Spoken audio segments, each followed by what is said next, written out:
Yo, what up guys, I'm Sammy and welcome back to the Soul Brothers channel, and this is my first impressions look on the Curry 305. They're just calling it the 3Z5, I don't know why, I guess they changed up the name a little bit.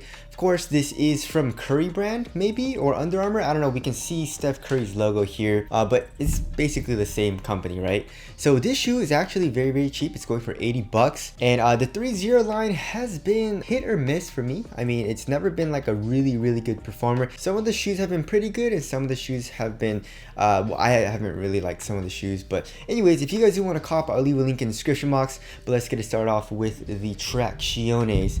And as far as the outsole goes, we have a rubber outsole as opposed to the Curry 8. The Curry 8 doesn't have a rubber outsole. And in this shoe, we have a very wavy traction pattern. The grooves are very soft where it's thin, and then it gets a lot harder where the grooves are a little bit thicker. So I don't really know how durability is going to be. And of course, we can see here in the forefoot as well as here in the heel, some flex grooves, right? So we have like this X here and two lines going perpendicular to the shoe. And of course, all of that helps with the flexibility here in the midsole in the forefoot. As far as the bite goes, it seems okay. Hopefully it breaks in and gets a lot better, but just from my wood floors, it seems not that nice. Alright, moving on to the heel to toe transition. I mean, Under Armour usually does this really well. For example, like in the UA Spawn 3, they have a very like, it's basically shaped like a U, you know? So here in the 305, we have a nice curve shape here in the heel, and also the midsole is fully exposed, so it allows the cushion to compress and doesn't feel clunky or anything here in the heel, it feels like. And then here in the forefoot, we have a nice curve shape as well as a good amount of forefoot flex. I mean, all of Curry's shoes have always had a very good heel to toe transition and also have felt, you know, very fluid, right? Moving on to the cushioning setup, that's probably one of my favorite parts about the shoe, and we have full length micro G. And there is a good amount of compression here in the heel especially, and feels like there is a little bit of rebound back, you know? So I'm really liking the cushioning setup so far. As you guys can see, it's fully exposed. It's really not caged anywhere on this midsole, I guess besides here in the tip of the toe, but I mean, that doesn't really matter, right? So yeah, it feels great in the heel, good compression, feels like there's a little bit of rebound back. Here in the forefoot, gets a little bit dead. The insole is pretty nice as well. It gives you pretty nice step and comfort. It does feel low to the ground as well, so I feel like it's going to be a pretty nice cushioning setup, especially for an $80 shoe. But for the most part, I feel like it's going to be a responsive cushioning setup.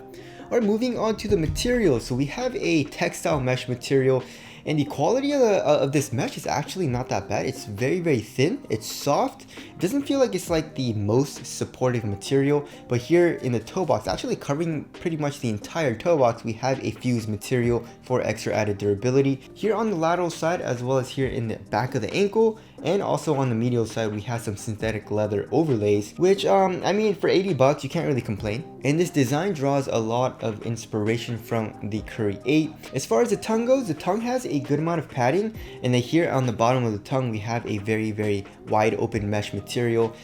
Here in the ankle area, we have, I guess like very little padding besides here in the back of the ankle where your Achilles is. And if you look closely, a lot of the padding is like on top, which of course helps with lockdown. You don't want a lot of the padding here on the bottom of the ankle area. That won't really help with heel lockdown. But as far as the overall materials go, I mean, 80 bucks, none of us are really expecting great quality materials, but it feels great on foot. And as far as the fit goes, I mean, it fits me really well. All Curry shoes have always fit me well besides the Curry 3. I don't know what happened with the Curry 3. The Curry 3 just like, it was just super roomy here in the toe box. But anyways, the 305, I went true to size. My foot pretty much goes right to the edge of the shoe. Has a nice snug fit here in the toe box. Not super tight, but also not too roomy where I feel uncomfortable. And then as far as the width goes, I would say it's slightly narrow. So if you like a nice snug fit, go true to size. If you have a wide foot or you like to have a roomier fit in your shoes, I would suggest going up half a size or maybe even a full size. Also here in the ankle area, it's like a mid-cut shoe. And this feels a little weird on the ankle, right? So it gives you a little bit of ankle movement restriction, it feels like, but it feels a little uncomfortable with this like weird cut, you know? So I don't really like that all too much, but I feel like it'll break in. Nothing's really like digging into my ankle bone or feeling painful, it's just annoying. All right, as far as the support and lockdown goes, I feel like it's gonna be good. You know, here on the lateral side of the shoe, we have a lot for lateral containment, right? So we have the synthetic material, it goes all the way here into the toe box area. And this synthetic leather is pretty stiff, you know, so I feel like that'll help with support. Also, here in the midfoot area, we have the micro G cushion coming up, acting as a sidewall. And also here in the heel, we have an internal TPU heel counter, so lateral containment I feel like is going to be good. As far as lateral stability goes, there's really no outrigger, but it does seem like the foam does protrude out a little bit and you are low to the ground, so I feel like lateral stability is going to be good.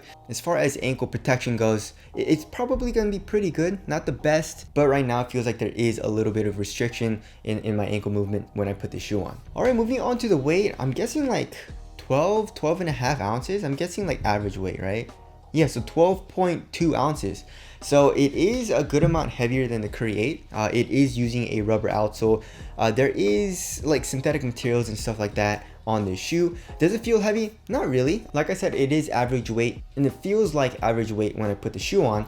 One thing I do like though is the materials. You know, it does feel pretty minimal here in the toe box, but once you come here into the midfoot area and also here in the ankle, it feels not bulky, but just comparing it to like the Curry 8, it feels a little bit bulkier than that. But for the most part, I like how the shoe feels on foot right now. And as far as like details go, there's not a whole lot of details on this shoe, guys, right? So we have a lot of like dots here on the midsole. Like I mentioned before, we got the new Curry brand logo here on the lateral side of the shoe. Here on the tongue, it says Curry, and that's pretty much it. We got the Under Armour logo here on the bottom of the shoe, and that's pretty much it. There's no Under Armour logo anywhere else on the shoe. And here on the tip of the toe, it says ICDATSC30. I don't really know what that stands for, but that's cool, I guess. So there's that. As far as the aesthetics go, not a huge fan. It looks like a really crappy version, like a very cheap version of the Curry 8, and I guess that's true though. It is a very cheap version of the Curry 8. I mean, like as you guys can see on the lateral side with this synthetic leather piece, it's pretty much the exact same design as the Curry 8, right? So I do like this colorway though. It reminds me a lot of the Curry 2 suit and tie a little bit. This color scheme is very sick. There's also a black and gum colorway, which is dope. And then there's like a gray and green colorway, which looks terrible in my opinion. But anyway, tell us what you guys think of the aesthetics down in the comment section below. So wrapping things up, I mean, for 80 bucks, it's feeling pretty damn nice. I mean, the cushion, the full length micro G feels nice. Traction, I'm a little iffy on. Hopefully it's nice. I don't think it's gonna be top tier. And then the materials, it feels great on foot, minimal. So I'm actually pretty excited to try these out, and hopefully it's a good performer, especially since it's only 80 bucks. So again, if you guys do want to cop, I'll leave a link in the description box, but that's it. Thank you guys for watching, and I'll see you guys in the next one.